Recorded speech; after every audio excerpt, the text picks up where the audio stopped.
I'm Elvis, curator of the unbelievable and architect of the unknown. This isn't about watching monsters. It's about what happens when you realize the mirror can face both ways.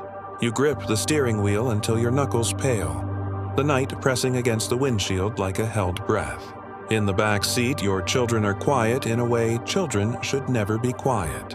You tell yourself this is a test of nerve, a mother's trial by fire. Drive faster, don't look back. Dawn, think about the sound in the dark that ended playtime and bedtime and every time after. At the hospital entrance, you slam the car into the flood of white light and tumble out rehearsing the story you will have to live inside. A stranger, a roadside, a gun, a fight. You repeat it until the words feel smooth, until the jagged places are worn down by your tongue. When they ask why you didn't bleed, you talk about shock. When they ask why you didn't stop, you talk about love. When they ask why the muzzle smoke lives on your sleeves, you stare past the clock and say the world is cruel. You cradle your bandaged arm like proof. You tell the camera you are a survivor. You smile when you shouldn't. You practice your grief the way other people practice piano. Over and over, chasing the one note that will finally make them believe you.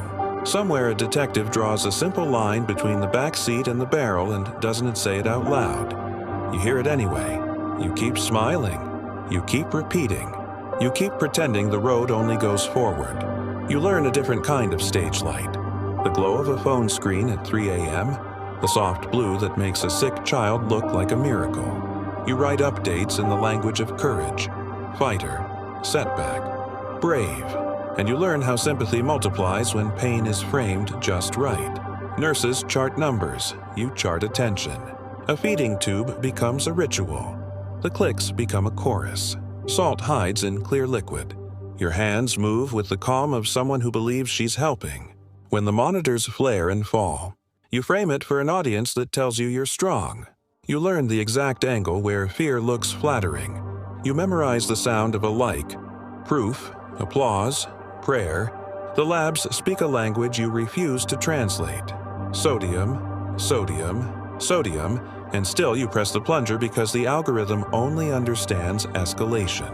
When the questions come, you change the story, then change it again, certain that love is whatever people will witness and call devotion.